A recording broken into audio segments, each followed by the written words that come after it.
Testing. Is this thing on? Yeah, it's on. All right, everybody.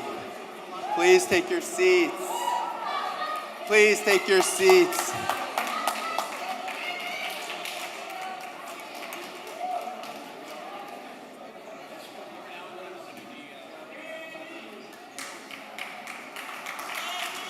Welcome.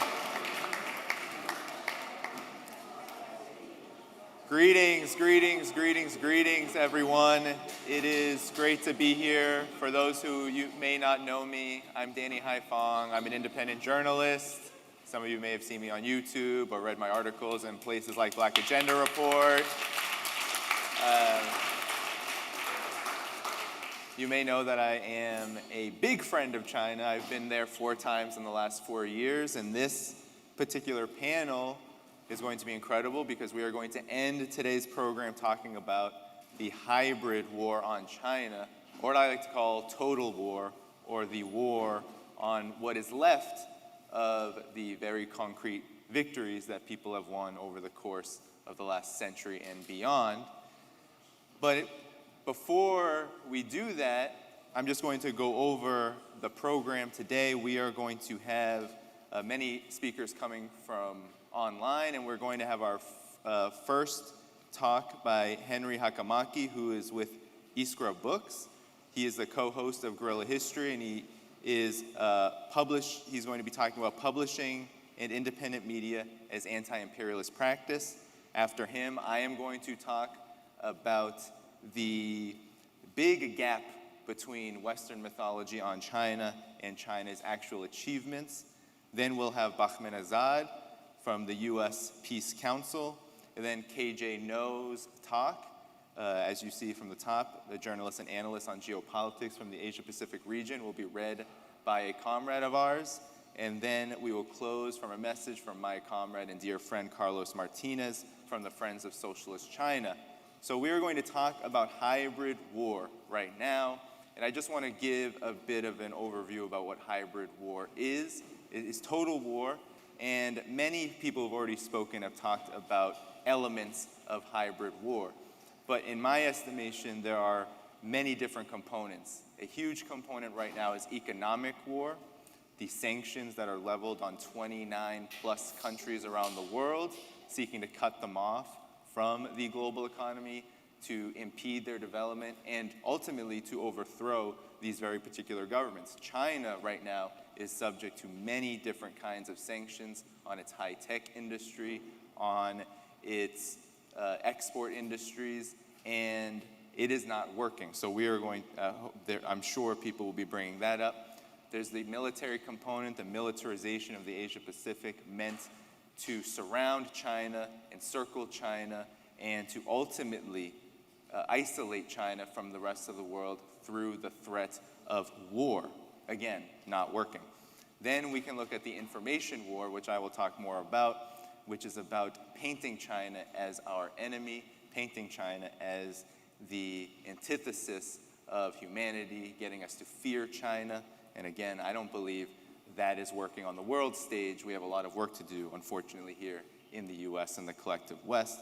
And then, of course, there's all kinds of other diplomatic pressures, attempts to break off any ability to build friendship with China. And I believe the hybrid war on China is really the struggle of our generation, as we see the struggles in Palestine, Gaza, as we see what's happening to Lebanon, as we see what's happening in Ukraine, as we see what's happening across the geopolitical landscape.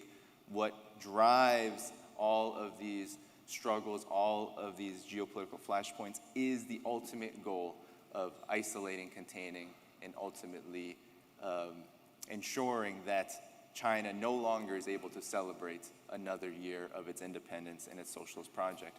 But it's not going to work, and we're here to show them that. So this has been a great, this has been a wonderful and great event. I want to thank the distinguished colleagues from the Chinese consulate who have come here today to spend their time here.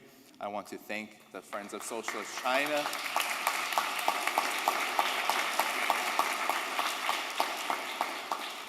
I want to thank the Friends of Socialist China and the organizing committee for putting this together.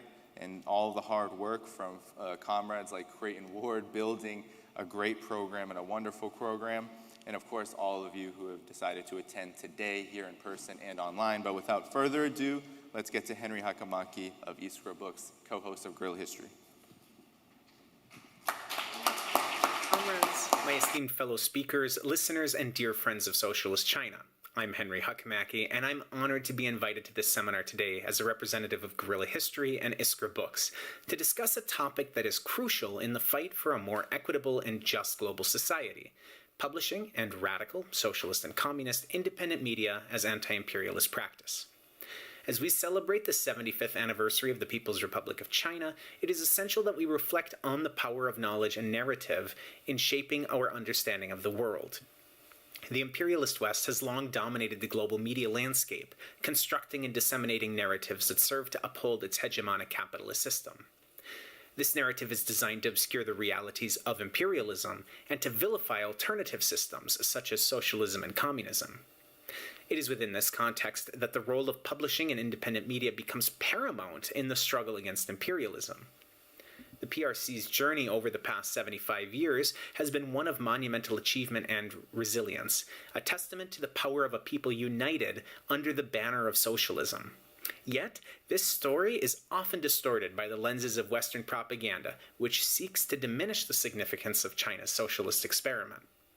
To counteract these distortions, we must engage in a rigorous practice of publishing and media creation that provides accurate and nuanced accounts of China's history and its contributions to the global socialist movement. Domenico Losurdo's work, which I have had the privilege of co-translating and editing, offers a profound analysis of this phenomenon. In his book, Stalin, History and Critique of a Black Legend, Losurdo deconstructs the prevailing narratives about Stalin and the Soviet Union, revealing how these narratives are not merely historical misinterpretations, but are politically motivated to vilify socialism. His methodology underscores the importance of critically examining sources and questioning the ideological and political motives behind historical narratives. Similarly, in our quest to deepen the understanding of socialism and the PRC, we must challenge the dominant narratives that have been crafted by the imperialist West. This requires publishing works that are not only factually accurate, but also provide a holistic and emancipatory perspective, one that centers the experiences of the oppressed and marginalized, one which highlights the achievements of socialist systems in the face of imperialist aggression, and imagines and critically theorizes a communist horizon beyond the capitalist reality that our historical moment situates us in. Independent media and publishing houses play a pivotal role in this endeavor. They serve as bastions of radical thought and intellectual resistance against this hegemonic system, providing a platform for marginalized voices and dissenting opinions that are systematically silenced by mainstream outlets in the imperialist West. Through the dissemination of such works, we can arm ourselves with the tools necessary to critically assess the information we receive and to resist the seductive allure of imperialist ideology. The construction of narratives is not a passive process. It is an active and dynamic endeavor that is shaped by the prevailing power structures. For, as functional linguist Michael Halliday says, language does not passively reflect reality. Language actively creates reality.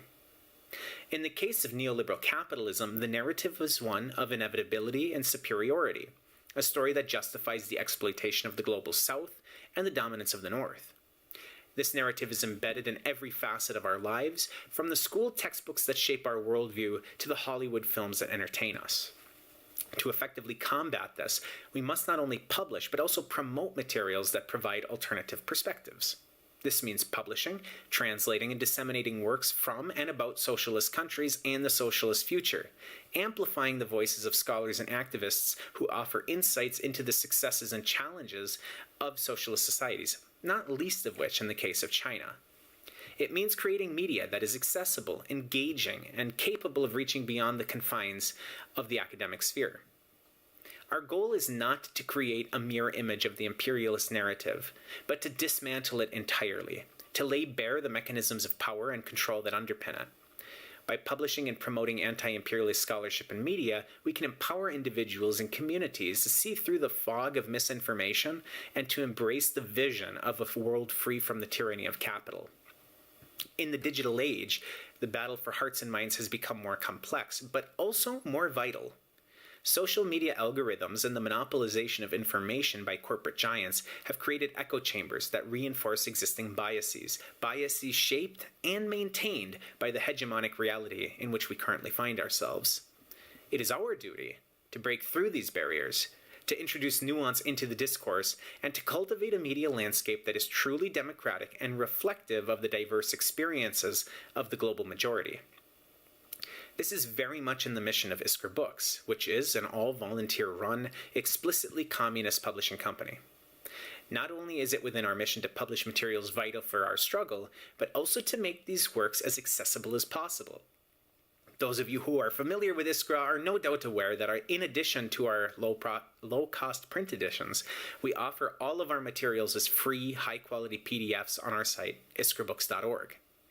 Likewise, Guerrilla History, the show that I co-host and produce, is committed to creating materials beneficial for our struggle through democratizing radical historical perspectives and analyses for free. Many of my esteemed fellow speakers here have been on the show in the past. Ken Hammond, for example, has been on the show 5 times talking about the history of China.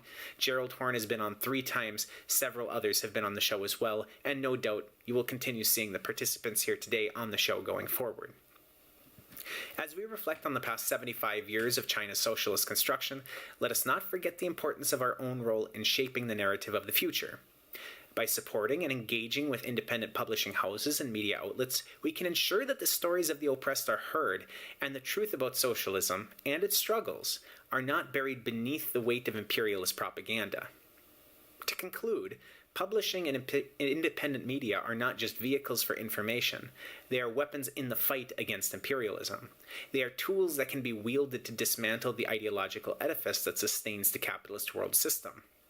Additionally, as Roel Muller, the editor of Building a People's Art, selected works of Tron Chin and Tu Hu, our latest release from Iskra, said, when paraphrasing Chin in a conversation that we had, "We don't just provide important literature to the community, but the tools necessary for oppressed voices to make their own." In celebrating China at 75, let us also celebrate the power of knowledge, the resilience of the human spirit, and the enduring belief in a better world, a world where the principles of socialism and solidarity prevail. Thank you.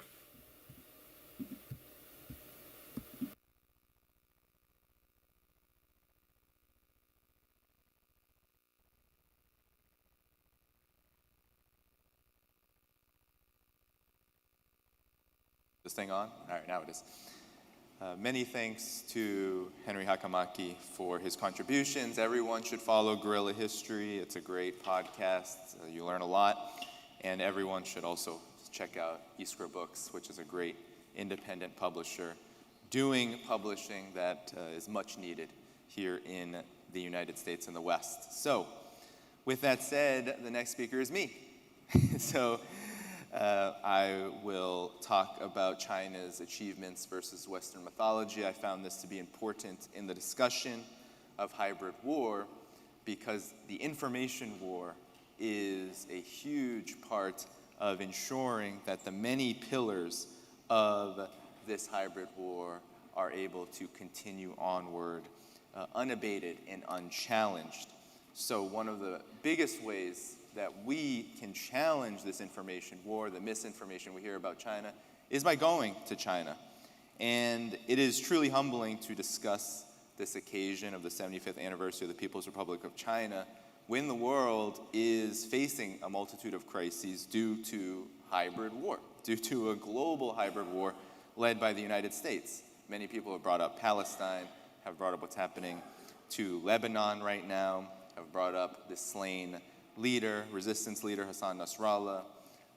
There's also, of course, the meat grinder in Ukraine, this US-NATO failed campaign to strategically defeat Russia. This has all brought the world, including the hybrid war on China, to the brink of a potential nuclear conflict, and I think it's important to recognize that. In hybrid war, a war on the victories that people have fought so hard to win, is the thread that binds these crises together.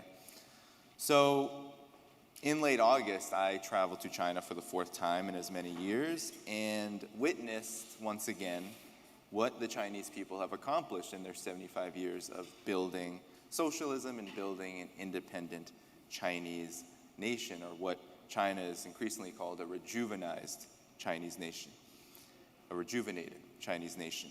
Truthfully, in my opinion, it is really shocking, actually, that now traveling to China, one of the most open and globally integrated economically nations in the world, is becoming and has become so controversial over the past decade especially. But when you go to China, the achievements are nothing short of astounding, and you just can't run from them. You can lie about them, but you can't run from them. The streets are clean, the infrastructure is modern, it's very modern. So this was actually the first time I had ridden 2 high-speed rail trains before this, but this was the first time I rode the Fuxing, and this is the high-speed rail that connects Shanghai to Beijing. And for context, that distance is about 1,200 kilometers.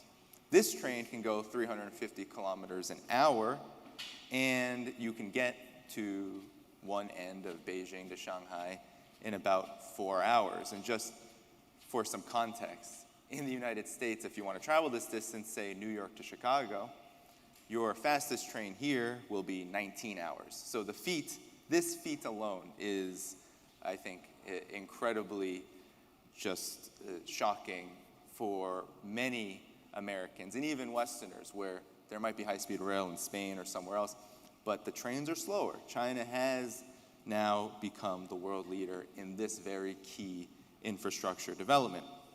When I was in China's 2 most developed cities, Shanghai and Beijing, I was able to interview renowned intellectuals like Zhang Weiwei, who actually participated in this event, and former People's Liberation Army Colonel Zhou Bo.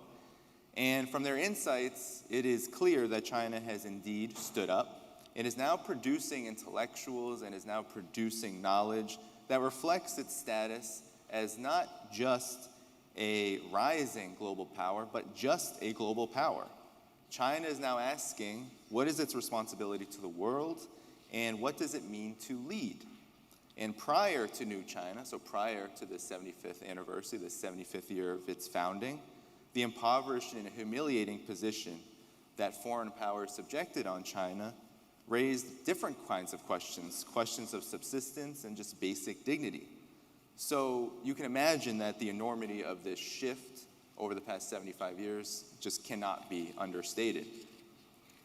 What's striking when you spend time in China is this huge gap between Western media mythology and reality, which is, again, a critical component of this hybrid war. Just take the economy, for example. In the Western media, we hear story after story of China's coming economic collapse. In China, issues and real problems, economic challenges such as lower consumer spending, are viewed differently, not as a sign of collapse, but as the modest pains of a transition period. China is currently undergoing a unique transition, one that right now not many countries can say they are going through, which is from a low value added manufacturing powerhouse to a high value added tech giant on its way to modern socialism.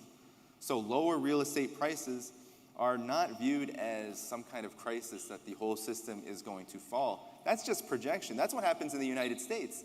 When the housing market here, controlled by Wall Street, goes into a crisis where prices fall and people are thrown out of their homes, that is viewed as an economic crisis. In China, there's a saying, there's a new slogan that was inaugurated under Xi Jinping, which is that housing is for living and not speculation. So many people, there aren't people being thrown out of their homes all over the place in China like happens here, but a lot of people will tell you that lower housing prices are actually welcomed, especially in the big cities where the cost of living got quite high over the past several decades.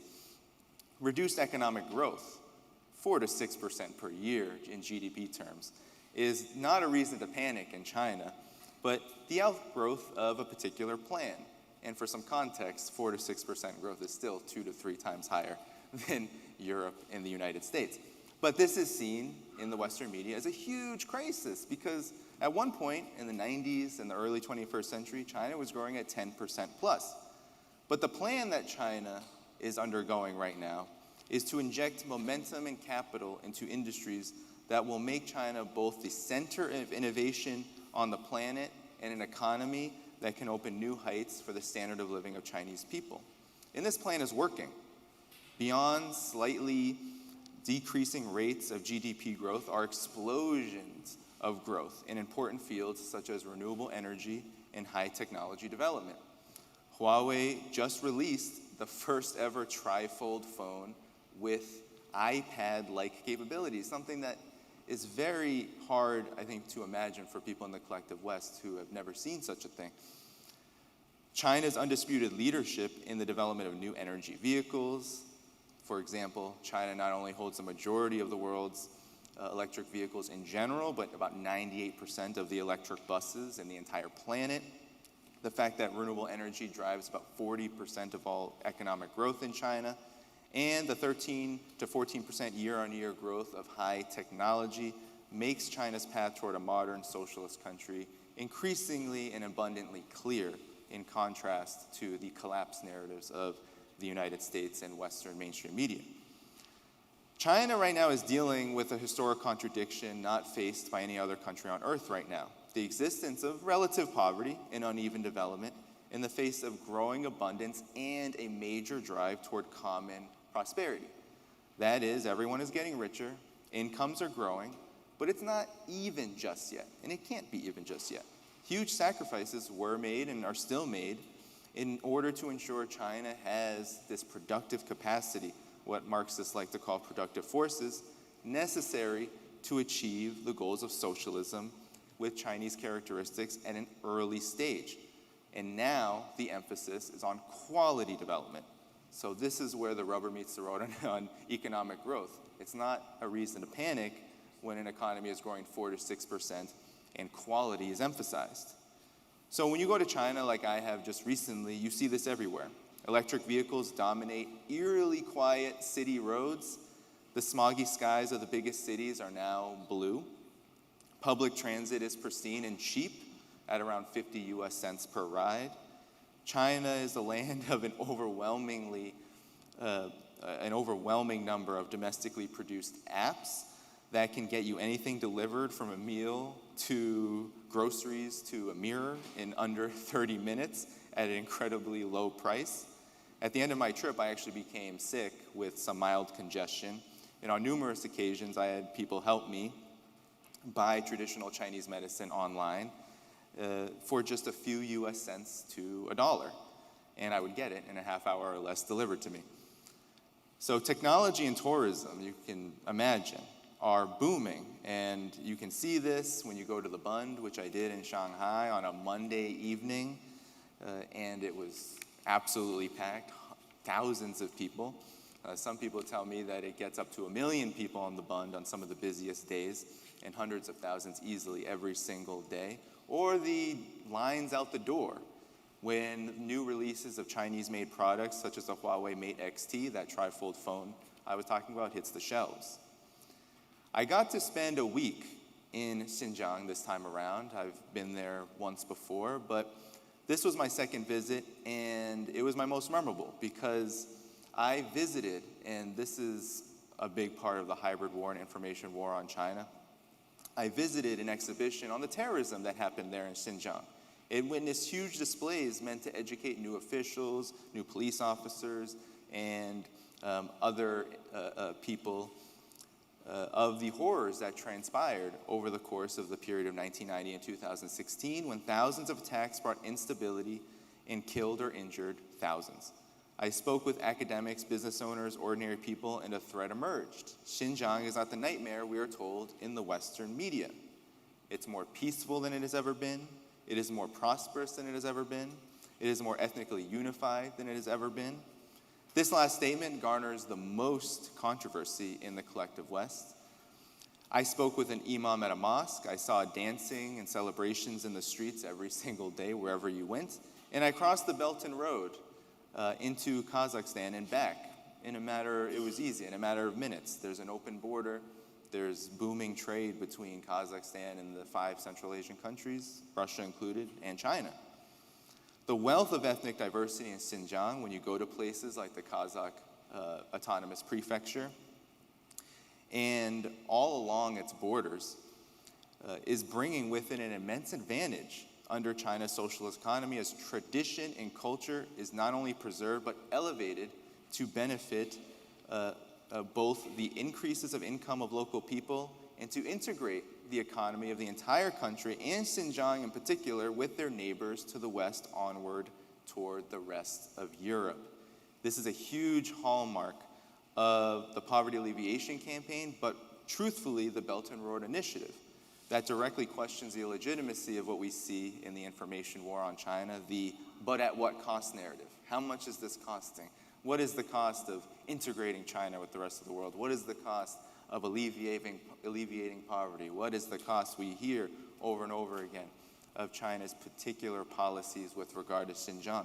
Well, actually, the cost is really a benefit.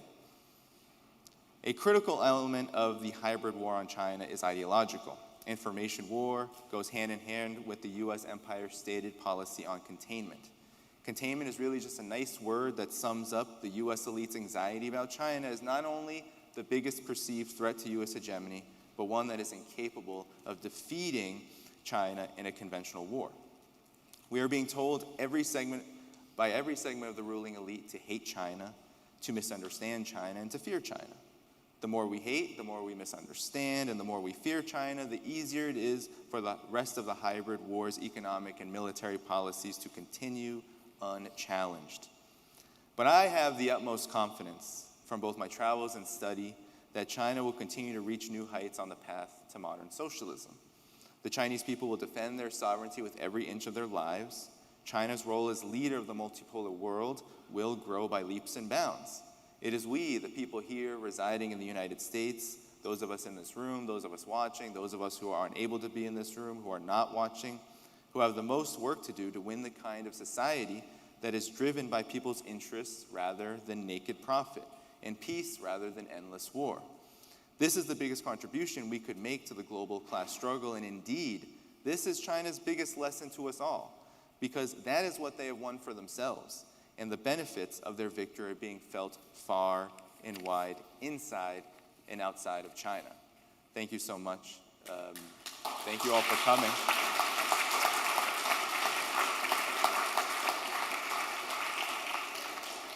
So I'm still here because I have to introduce the next speaker, but we are going to now hear from Bahman Azad, who is the president of the U.S. Peace Council, who's going to talk about China and the United States, two divergent approaches to diplomacy and global security.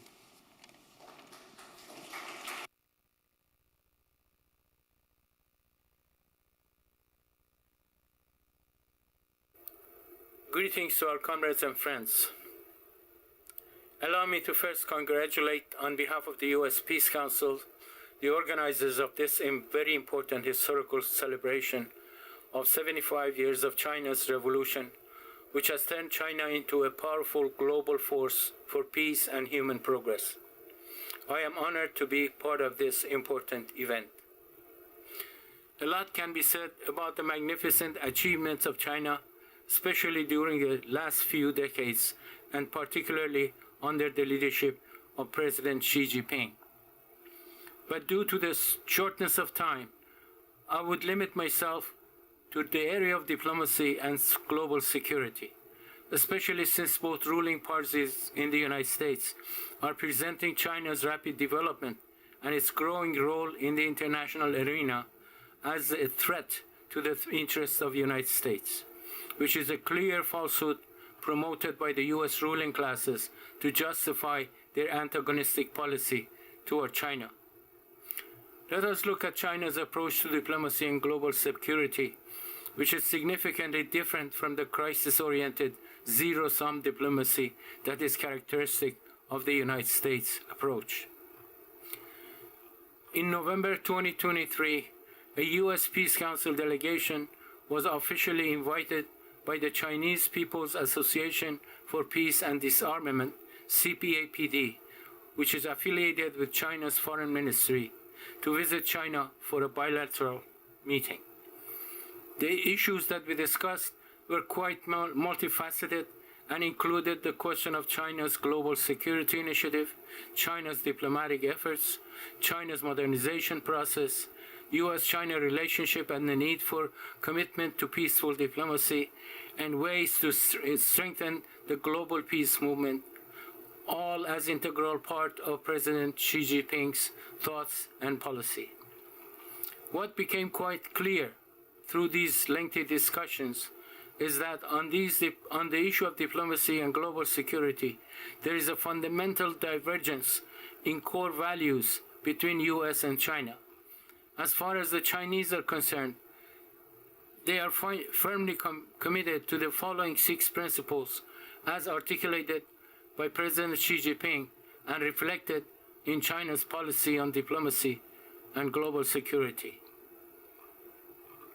First, it is necessary to stay committed to the vision of common, comprehensive, cooperative, and sustainable security and work together to maintain world peace and security. 2. It is necessary to stay committed to respecting the sovereignty and territorial integrity of all countries, upholding non-interference in the internal affairs of other nations, and respecting the independent choices of development paths and social systems made by the people in different countries. 3.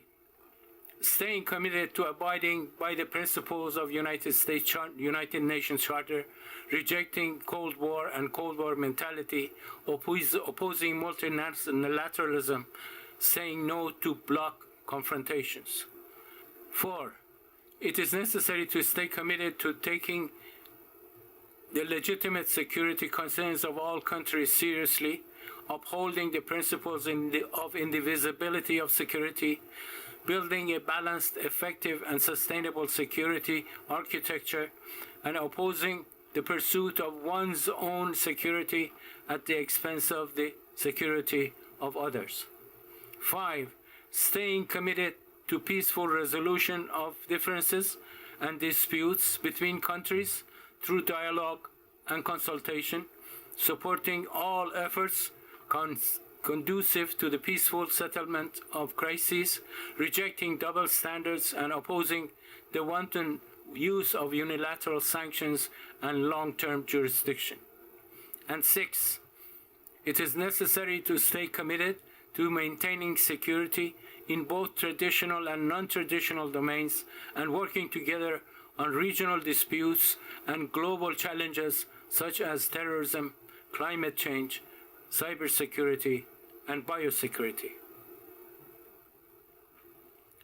Putting all this together, it means building a global community with a shared future for mankind, promoting common development, pursuing peaceful development based on mutual respect and win-win cooperation, and steering the reform of the global governance system toward the principle of fairness and justice.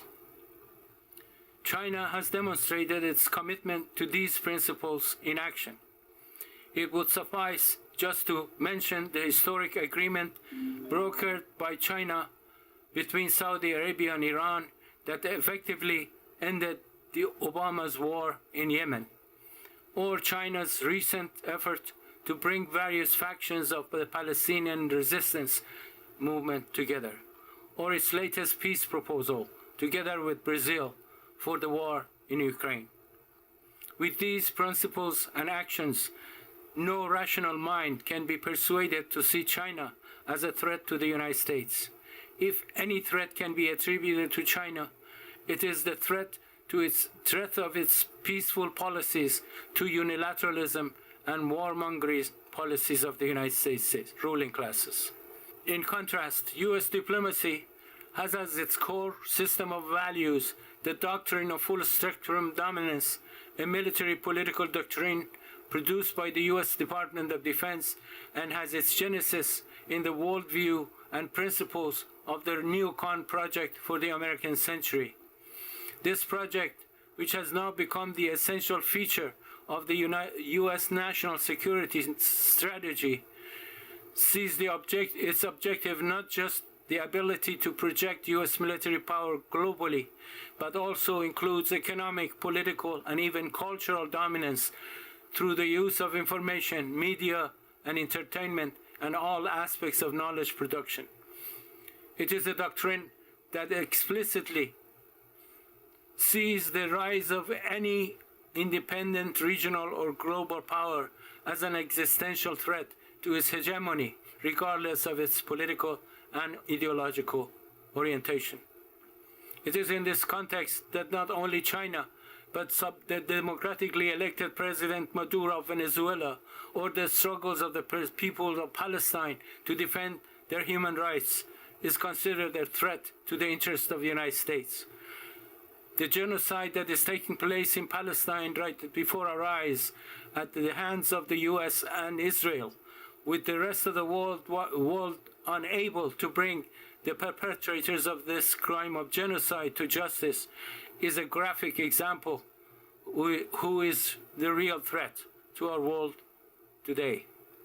The US imperialism feels threatened because its unilateralism, hegemonism, and its attempt to impose a so-called rules-based international order where the US and the Western allies make the rules and others are forced to follow is coming to an end. That is why the US is becoming increasingly desperate and more dangerous in its efforts to prevent the inevitable historical transition that is being led by China and the countries of the South. It is therefore the US imperialism, not China, that constitutes the threat to peace and security of the world. It is our responsibility to open people's eyes to this critical fact. Thank you.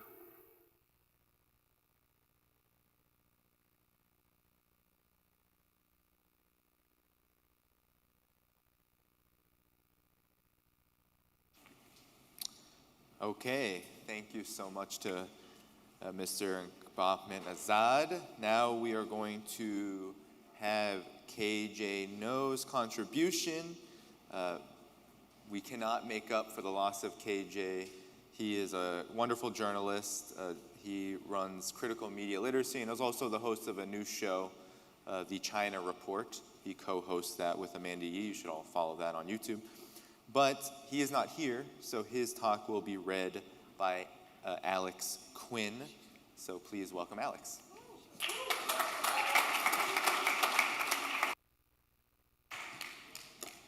Can everyone hear me all right?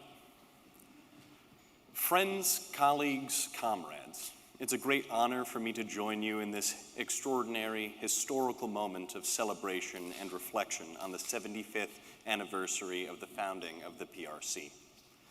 As has been said, we are seeing changes unseen in a century, changes both great and terrible.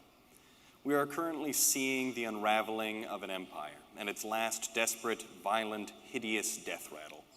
We are seeing the unmasking of 500 years of Western quote-unquote civilization and the laying bare of its hypocrisy and unspeakable brutality. We are seeing the true face of capitalist imperialism, not its made-up public relations face, but its resting capitalist face. It's not pretty. One of the precipitating factors of the end of the empire, not the only one, but a very important one, because it allows countries to resist hegemony together, is the rise of China. The rise of China is one of the greatest success stories in the history of human civilization. So we could talk about China's accomplishments all day. There are too many to list. I'd like to highlight three. We all know in 1949, when China stood up, liberating 500 million people, 10 to 20% of China's population was still addicted to opium. In 4 years, the CPC eradicated opium addiction, liberating 90 million people from this colonial scourge. It's also one of the greatest public health accomplishments of the 20th century, and I bet you've never heard of it. By giving everyone the means of production, at the time by distributing land, and by offering everybody education, community, meaning, hope, purpose, and by doing it at scale, because it has to be done at scale, the party was successful. You can't do this in dribs and drabs, tinkering at the edges. You have to do it all at once for everyone. We all know this and understand this. We don't liberate anyone until everyone is liberated. We liberate each other. It's because we are fundamentally socially interconnected. This is our species being. You don't help anyone until we all help each other, because we are all implicated in each other's futures. We saw the same thing with extreme poverty alleviation. Poverty was not seen as an individual failing, as it is in the capitalist West. It was a whole of society responsibility, requiring a whole of society response. It focused on everyone. So 850 million were brought out of extreme poverty, which lets the world know that poverty is not an immutable social historical fact. It is a policy choice. You can raise everyone up if we all work together. That's the way it works, and it works for everything. If we start with this approach, we can succeed no matter how vast and immense the challenge is. So China is proof positive of the power of people's solidarity, the power of a people's leadership, the power of scientific planning according to socialist principles to overcome unthinkable challenges. This is how China accomplishes things, and it accomplishes them at a scale so vast that nothing under heaven, as they say, is left behind. Now, there is another achievement that China is working on. Yes, a socialist society, that's the ultimate goal, but this is an important stepping stone on the way to it, and it is a big one. It is the creation of an ecological civilization. China is literally greening the planet, creating single-handedly the conditions and means to transition to a sustainable energy regime, to enable sustainable development, to turn back the tide of global warming. And it is doing it at a scale that is truly inconceivable, but necessary. China knows how to accomplish things at scale. It knows how to solve problems even when the problems are unthinkably immense. And the leadership and the people do not flinch at the immensity of the challenge. China is concretely showing us the pathway out of global climate catastrophe. And as I said before, none of us are safe, good, or well until all of us are. Until all of us are safe from the effects of the climate crisis, none of us are. And China is leading the way. All the West has to do is work together with China. China has provided the tools and the map, and it is showing the path out. So, to reduce it to its simplest terms, going green means going red. But,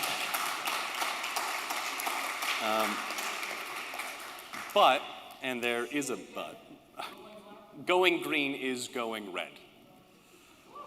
But, and there is a but, from the US standpoint, they don't want that. They don't want energy transition if it means the Chinese are going to be leading it. They would rather be dead than red. The US would rather burn up the planet than give China its place in the sun. If China is on the side of renewable energy, then the US has to be firmly on the side of global warming. It's more important to beat China than to beat global warming. We can see that right now in the massive sanctioning of Chinese sustainable technologies that could shift the balance. If the planet heats up, we're all dead. But if China cools the planet and saves the world, then we are no longer the coolest. And that's worse than death. That's how the leadership in the US thinks. So we can't talk about China's successes without talking about the US hostility towards China. The US sees China as the enemy. It is determined to take down China and all its accomplishments. Now, China has overcome countless threats, but this one is an existential threat. Let's be very clear. The US is preparing for war, kinetic war, against China. Washington is abuzz with talk of war with China. It's seen as necessary, inevitable, and incredibly winnable. Winnable means they are planning to use nukes. We see with Palestine and now Lebanon that there are no limits to the depravity of what the imperial ruling class will do to stay in power. Nothing is off the table. Nothing is too humane, too brutal, too illegal, too dangerous. Nothing shocks the conscious. In fact, nuclear war is definitely on the table. In the policy papers being distributed, in the military tabletop exercises they conduct, in the field training and air exercises that are now being conducted with the greatest intensity since World War II. We are headed towards war, towards nuclear war. To put it bluntly, the US ruling class would rather see the end of the world than the end of their power and privilege. So we are at a turning point in history, a crisis, both opportunity and danger, hope and terror, unseen possibility and unthinkable tragedy. This imperial ruling class has actually been escalating to war against China, covertly since 2009 and now overtly. It has calendared dates, 2027. It's not if, but when. Now, there are three distinguishable steps on the way to war. One, the first is information war, inventing the enemy and then demonizing them, manufacturing consent, shutting down opposition, like you shut down the skies before bombing. We're being fire-hosed and carpet-bombed with lies about China. The second is shaping the theater logistically for war with arms, alliance, exercises, material, fuel, preposition stocks, and troops. The third is provocation. There is non-stop provocation by the US in the TW Strait, the ECS, the SCS, on the Korean Peninsula, everywhere. This follows the increasing, expanding gambit and intensity of proxy war in Europe, and in the genocidal terror in the Middle East, and in the building war momentum in the Pacific. Kurt Campbell, Biden's Asia czar, and the architect of the pivot, has threatened to unleash, quote, a magnificent symphony of death, end quote, across a unified field of war. And we can all see and feel the shutting down of anti-war dissent, of opposing voices and alternative media. That's a key characteristic of the information war, silencing opposition, silencing voices of peace. It's like taking out anti-aircraft batteries and imposing a no-fly zone. You shut down the skies before you drop the bombs. You shut down the opposition before you drop the narrative bombs. You attack opposition to war, attack those who want good relations with China or negotiations. You attack divergent voices and platforms in order to create a no-think zone, no critical thinking. No thinking, no dialogue, no peace. The US literally seeks full spectrum dominance in all domains of war, but especially in the space domain. Outer space, cyberspace, and information space, mental space. It literally seeks to occupy your mind. So resistance in this critical moment at the most fundamental level begins with first not letting your mental space be occupied, colonized, dominated. It means resisting the narrative dominance of the dominant narrative, that China is threatening the world, that war is thinkable, that war is justified. It means resisting the normalization of war, of genocide, of terror, of atrocity, of lies and propaganda. We can all be vectors of this transmission of lies, of propaganda, or we can impede its transmission. So it's incumbent on all of us to re-engage in the mental martial art of critical thinking. We strengthen our psychic immune system against this type of mental violence, this mental virus, this colonization of our mental spaces. We reorient, deoccupy ourselves, we kick out the colonizing narratives, and we recommit to seeking truth from facts. What we need to do is tune up our critical thinking engines constantly with the precision tools of wit, humor, parody, perspective, content, and facts. The flip side of this is that we can also spread the facts and the truth as we are doing together today. Share the truth. The rise of China and the liberation of the global South is not a threat to the peoples of the world. It is a transformative moment of hope for human history. But the stakes are immense. The future of the planet is at stake. As Brian Berladick said, quote, a war against China is a war against the world, end quote. And we all have a part to play. We have already been inducted. Where do we start? We start with our clear minds and our courageous hearts. Decolonize and de-propagandize your minds and resist together. The future of China, the future of the global South, the future of the world depends on it. Thank you.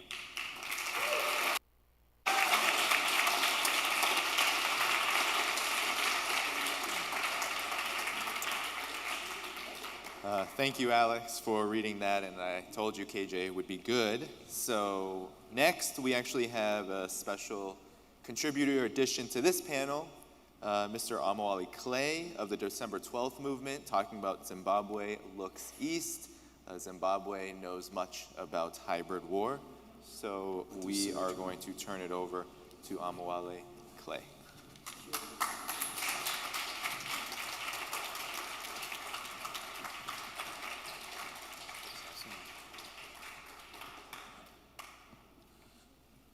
Well, I'm all wired up. And first, I'd just like to say I'm amazed that this generation can actually take their phone and read something that long. I can't even see the phone that long. Anyway, thank you for inviting me. As I'm coming out, I was thinking about what I was going to say, so I'm not going to talk about anything I don't know. I'm not an economist, but I have common sense. Africa cannot develop without socialism, and socialism cannot develop without Africa. I think that's very important.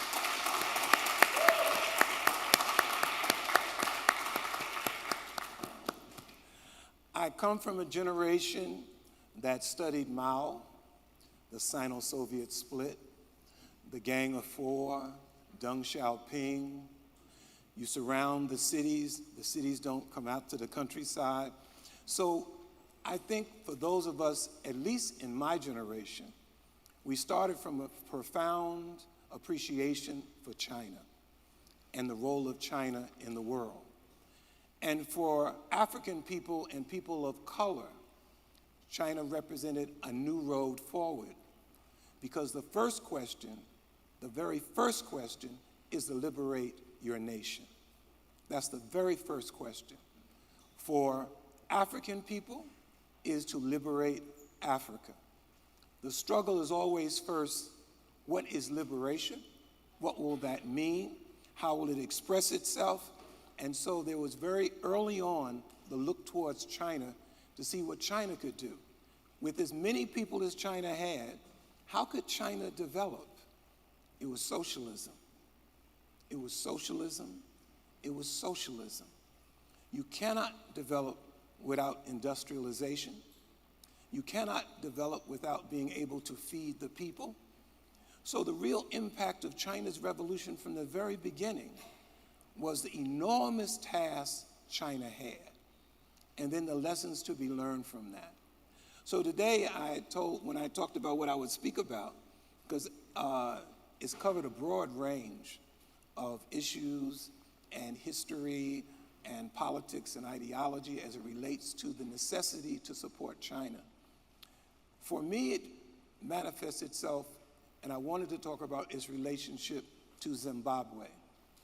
Because Zimbabwe, first historically, represents on the African continent the first time a liberation movement not only solved the first question, which was political power, but it was now confronted with the most important one, which is economics. How can you develop a country? It is a political economy that you develop. You cannot ever separate the two. So in Zimbabwe, what was the first question? It was a question of land. Who does the land belong to? And for decades and decades and decades, African people in Zimbabwe watched a settler colonial society with their land stolen and in their hands and their underdevelopment. And so China represented a road forward for the Zimbabwean people. And what was the concrete expression of that road forward? It wasn't lip service. It wasn't talking. It was giving them the weapons that they needed to fight for their liberation. Very important.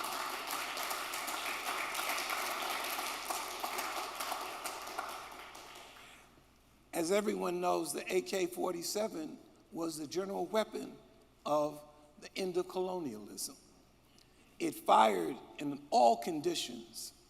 In fact, it showed the superiority over the M16, which used to always jam with American soldiers in the war. But you could put the AK-47 in mud and bring it back up and it still fought, which was once again demonstrating the superiority of socialism over capitalism. Now, it might seem like a small thing unless you're in the bush getting ready to attack a colonial settled encampment, but it's very critical. The Chinese gave the liberation movements arms to liberate themselves. Fundamental and key. The other thing that happened was, and I think it's important, because I had a chance to, in fact, let me just back up a second. My wife would tell me, back up a second. I've been to China on a number of occasions. Probably the most beautiful occasion I had was on my way to Pyongyang. And let me tell you about the train ride. I think it was like 23 hours, you know? But one of the things it did, you can't really understand a country that's developing by looking at the city. You have to go to the countryside, where the culture is, where the people are struggling to take science over the elements to produce. So I had a chance to go across China by train. I don't necessarily recommend it. There is the plane, but it's an experience to see the peasants in the countryside come to the train and get supplies and stuff. And you kind of say to yourself, boy, what a different life it would be if I lived here. When I wake up in the morning, what would the agenda be? When I go to bed at night, what would the agenda be? But it did give me a sense of the enormity of China. Just the enormity of China, and therefore the task that the only thing that could resolve its development was the building of a party, a organization, a weapon, an instrument to organize the people. And so I think that was the other contribution that China made to the developing liberation movements, was the necessity of a party. And that party, not one to apply ideology and politics from someone else to you, but a party that the principles were the same, but it must be applied in the concrete analysis of concrete conditions. And so my experience in terms of traveling in China and talking with the people in China, we're very close friends with the ambassador from Ghana to China, who's based in Beijing, and his own analysis of what was happening in China and the benefits of that translated to the Ghanaian people were important. So China was a beacon to national liberation, straight ahead. China survived the outcome of the Sino-Soviet split because we know what happened with the demise of the Soviet Union.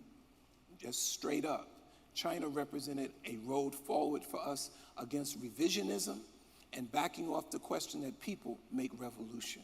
In fact, we all remember, countries want independence, nations want liberation, the people want revolution. And so those were lessons that were really burned into the minds and hearts of people in the liberation struggles. So for Zimbabwe, what did that mean? For me, my experiences in Zimbabwe certainly started under President Robert G. Mugabe, who actually helped build the Zimbabwe Revolutionary Party and participated in its leadership. In fact, for China and Zimbabwe's, I guess, relationship after the liberation struggle, I think it's next year, it'll be 45 years of the relationship between China and Zimbabwe in terms of two independent countries. But for Zimbabwe, the question was, once they decided to take the land,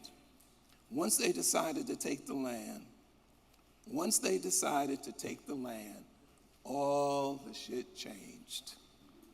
Everything changed then. I dare you take from me what I already took from you, and you have the nerve to say it belongs to you. That motion to take back the land created a groundswell around Western governments on, I dare some Africans to take something from us. And what that led to has been over 20 years of sanctions.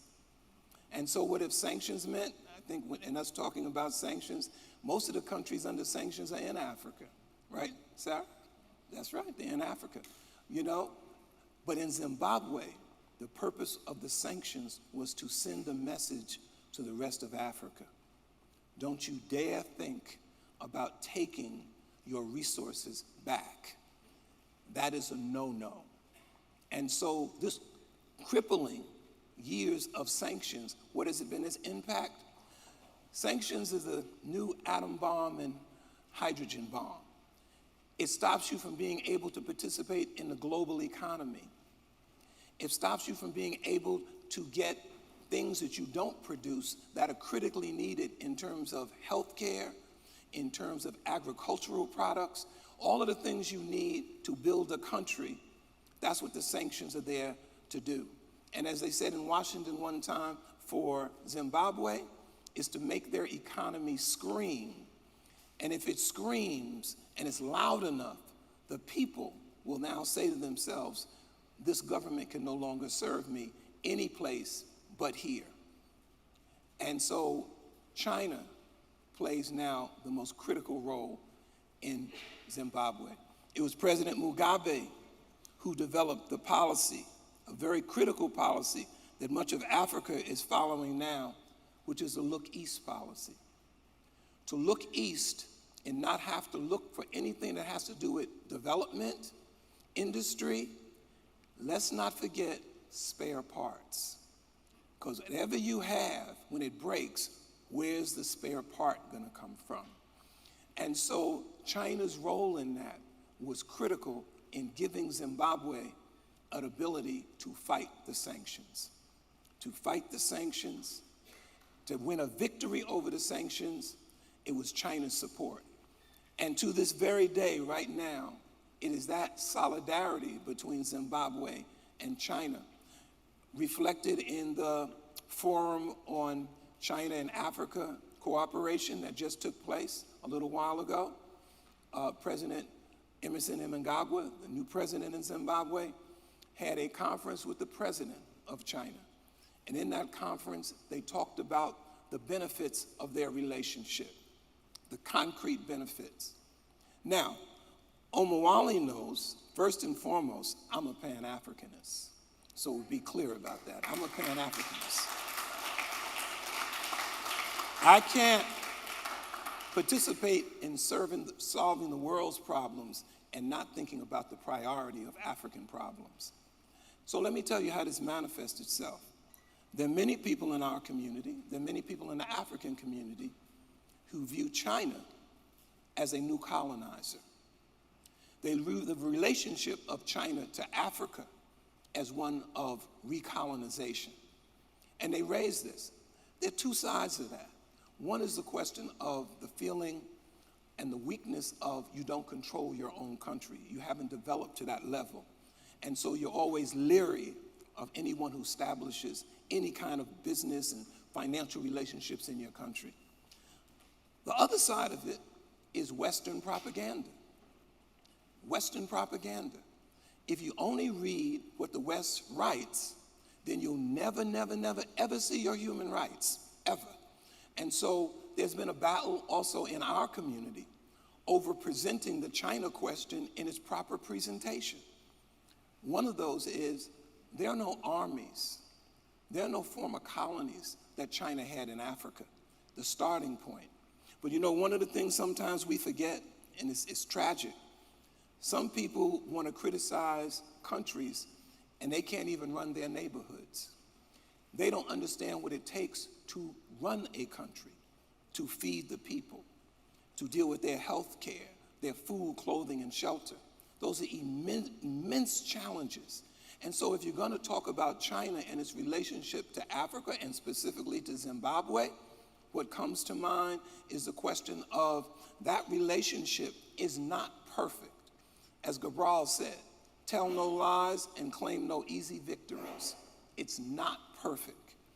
There are places in Africa, none yet that I've observed so much far in Zimbabwe in particular, but where the Chinese businesses have been kicked out. They've been kicked out for unfair business practices. They've been kicked out for corruption and such. And what happens when that goes down? The Western propaganda machine takes 1 and makes it 10. It takes 20 and makes it 2,000. Corruption and mismanagement and racism, and those are part of the world fabric right now until we change it. But in the main, the far, far, far main, China has been exemplary in terms of development. There's a thing called concessional loans. Does anybody know what a concessional loan is? You do. Straight ahead, because I didn't know what it meant. I was riding up here on the train. I wanted to know, Larry, what's a concessional loan? Because it said China is giving Africa these concessional loans. I said, well, what the hell is that? You know? But they're fair trade loans. Loans that are not based on the extraction of a profit. In fact, they're not profitable loans. They're loans that are more tied to the question of services. China has engaged in so many different concessional loans for people who say the debt that Africa gets into with China because of the loans are just simply China exploiting Africa. That's something that has to be defeated in the concrete. That's why I had to find out what's a concessional loan. I didn't know what it was. But favorable meant not only not for profit, but the terms of paying it back. I guess one would say, those elements that are reflective of you getting the loan in the first place are minimized so that they can happen. So I've learned that when you want to talk about country-to-country relationships, it's not an abstract question. If you want to know, you have to really go and investigate that. It's not enough to go, yeah, everybody's down, but to actually look, because the efforts that China makes in Africa and the benefits that Africa gets in its contributions to China, because it's not a one-way street. Zimbabwe has one of the largest lithium resources in the world. Zimbabwe just has one of the greatest gold resources in the world. Zimbabwe, one of the main elements is tobacco. You know, although we always used to say that Mao smoked too much. We always said that. But the bottom line is a two-way street. But we should know what the street is, because they will, as things develop, and I think as the comrade who raised earlier spoke, this issue around nuclear war is a serious one. I told Sarah when she had written an article in a newspaper in China, when she talked about the ruling class in this country, and I told her that. I said, when she said it, I said, that's so true. They would rather see no world than a world without them. They can't even conceive of the idea of a world without them, and that's extremely dangerous. And I think, as the comrade pointed, Biden just realigned the strategic nuclear force in the United States toward its upcoming relationships and developments with China, which means, as the comrade said, they're preparing for war. They're preparing for war.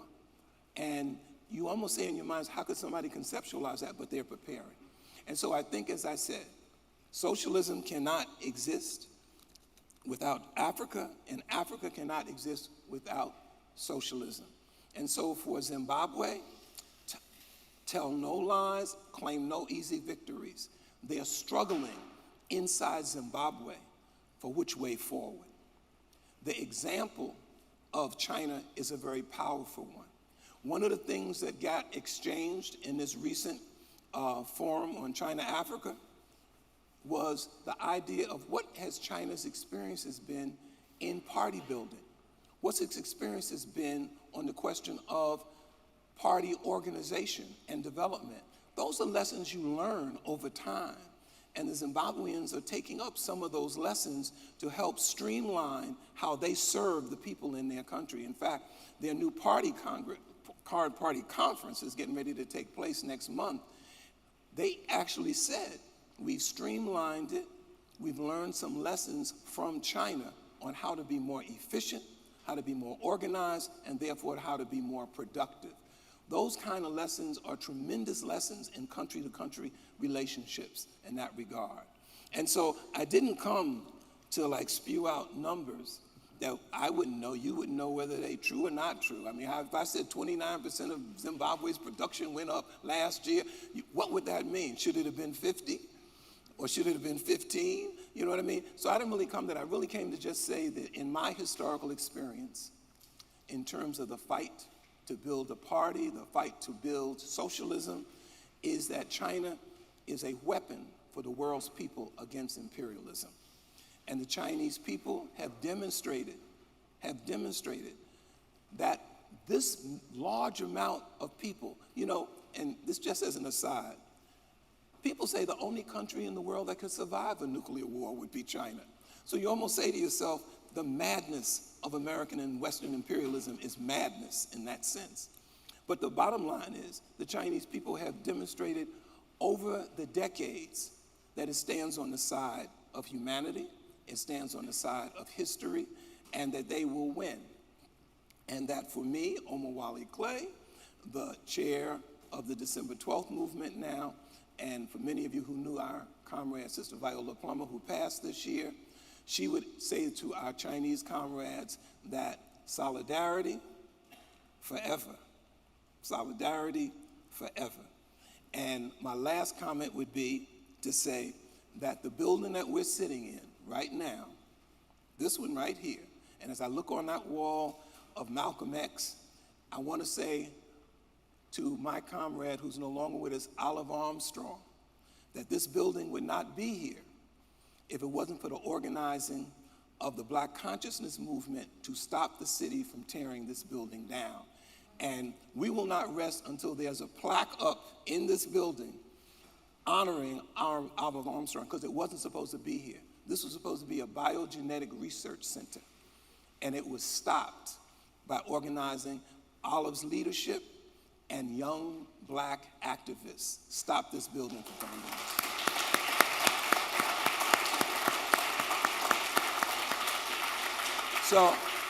So I know it's a time thing, and I guess I'm always better if there were any questions, but I don't know whether we have time for that. And Monica's shaking her head, no, we don't have any time for that. That's Monica. Everybody already knows now that Monica and Larry Holmes and I go back when we were little children.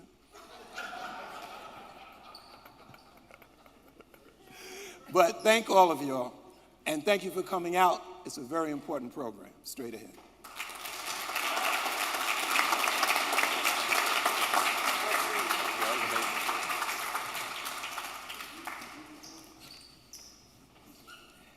So now, this panel is the embodiment of what it means last but not least.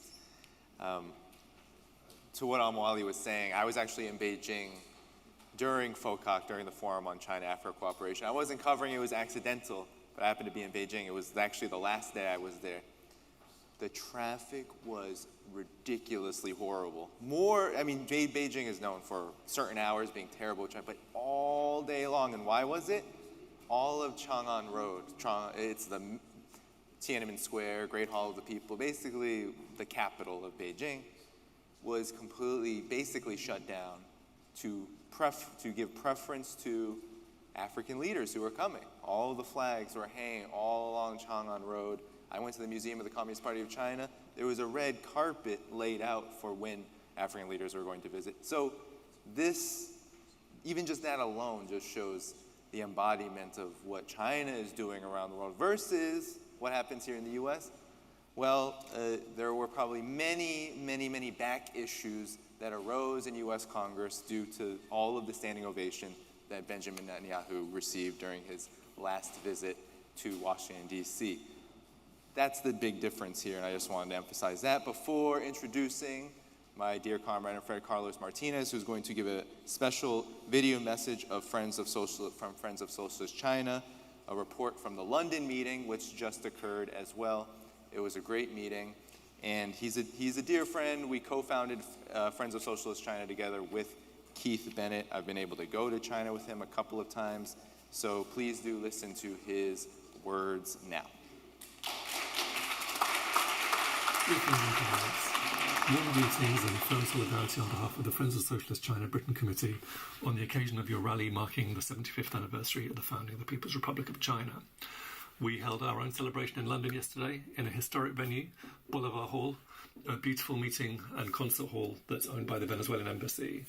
The hall was packed, almost each of the 140 seats was occupied, and we had wonderful contributions from the Venezuelan ambassador to the UK, Felix Plasencia, the Cuban ambassador to the UK, Ismael Vargas Walter, Minister Zhao Fei from the Chinese embassy, Ponassi Bolong, first secretary of the embassy of the Lao People's Democratic Republic, Chinese public intellectual Zhang Weiwei, China Daily journalist Chen Weihua, well-known British politician George Galloway, and a whole host of speakers from the progressive movement in Britain, activists, authors, trade unionists, and journalists. We had sessions on China, multipolarity and the rise of the global south, China's road to socialism, and standing up against the new Cold War. And, of course, we denounced the despicable state terrorism of Israel, fully backed by the US, fully backed by Britain, in assassinating Syed Hassan Nasrallah and waging genocidal warfare against the Palestinian and Lebanese people. We also launched a new book, People's China at 75, The Flag Stays Red, which is edited by Keith Bennett and myself. And there was a copy of the Morning Star, the only socialist daily newspaper in the English-speaking world, with a special 12-page supplement put together by Friends of Socialist China, which is very nice. I think everyone that came to Bolivar Hall went away enthused to take this solidarity work more seriously. And I think it's fair to say that there was a consensus that we should do this type of activity, these conferences and whatnot, more often. Without wanting to exaggerate or boast, I think we achieved something somewhat historic. It's been many years, probably more like many decades, since there was an event of this scale in Britain, in solidarity with China and in support of Chinese socialism. Certainly, we're already thinking about future events. So why do we hold the event? First, we want to spread the truth about China. We want to counter the propaganda war against China. We're trying to do everything we can to prevent people's consent from being manufactured for an escalating new Cold War. Cold War, this label Cold War sounds quite innocuous, quite harmless. Like, it'd be better not to have it, but really, it's no big deal, right? But, I think the name is a little bit misleading. The original Cold War, which was essentially a global hybrid war fought by the US and its allies to prevent the spread of socialism and to replace the colonial system with an imperialist system, wasn't actually terribly cold. Like, millions of people died in Korea, in Vietnam, in Laos, in Cambodia, in Indonesia, Brazil, Nicaragua, Chile, Angola, and elsewhere, all in the name of maintaining and expanding US hegemony.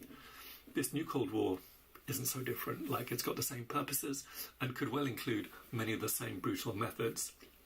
It's already got a major military component in the form of US attempts to create an Asian NATO via AUKUS, via the Quad, via Japanese rearmament, via support for separatism in Taiwan, via a string of military bases, via troop and weapons deployments in Japan, South Korea, Guam, Okinawa, Australia. There's clearly a significant element within the ruling class in the West, and specifically the US, that sees outright war with China as their last chance to slow down or ideally reverse China's rise and to really pursue the project for a new American century. So we consider it hugely important to tackle the anti-China propaganda war, which is really war propaganda. Secondly, as socialists, we aim to explain China's socialism and to clear up some of the misunderstandings about China that can be so easily found in the Western left. Apart from anything else, like, look at what China's achieved in terms of poverty alleviation, in terms of breaking out of underdevelopment and becoming a science and technology powerhouse, in terms of leading the way in humanity's common struggle against climate catastrophe. It's unprecedented what China has done. Does anyone imagine for a second that that would be possible if China would like just another capitalist country? And if so, why haven't other capitalist countries done it? Why can I, living in London, one of the wealthiest cities in the world, walk 100 metres from my apartment and see a level of extreme poverty and homelessness that simply does not exist anymore in China, even though China is still a developing country? So that was our basic motivation for holding the event. I think we made some progress with those goals. No doubt you're also making progress with similar goals today. We send you our warmest greetings, we send you our love and solidarity, and we wish you continued success in your work for socialism and against imperialism, racism, and all forms of oppression. Thank you very much.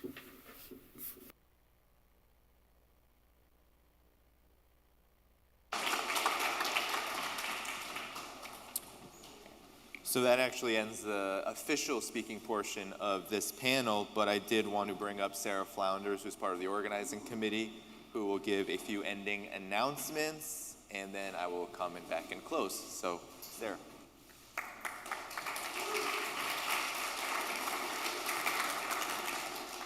Well, I'm glad to be following Omowale Clay because they have a quote in the December 12th movement. How are we going to do it? The hard way. How are we going to do it? The hard way. Sarah, now, come on. Come on. That's how you're going to act in front of our comrades? How are we going to do it? Now, that goes for our takedown right now. The Malcolm X Betty Shabazz Memorial Center. This is now a Black History Museum with no funding. That means it has no staff. That means everyone here today is the staff. So how are we going to do it? We're all going to do it. We're all going to do it. We're going to be part of the cleanup. We got to fold up and take down all these tables. We actually got to get them down to the basement, but we have an elevator. But we can do this, all of us together, most of us. If you got to rush somewhere else, we'll understand. But before we do that, we have a beautiful banner that was made by good comrades in Boston. It says, long live the Chinese Communist Party, long live People's Republic of China. Everyone who wants to be in this photo op, everyone who took part today in every way and in any way, and that means the speakers, it means the panelists, it means that tremendous tech crew back there, really. Everyone who is involved in the streaming. I even hope the folks who were downstairs on registration and security could dash up the stairs. Really, let's all get into this photo. Everyone who did this incredible food, we were fed all day long.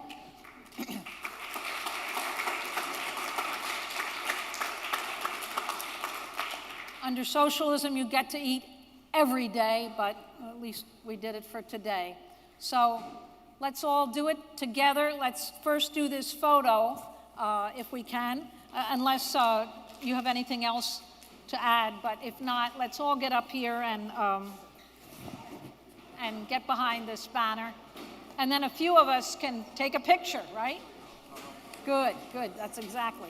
Whoop, we got to get it going the right, is that right? Okay, yeah. Yep, that's right.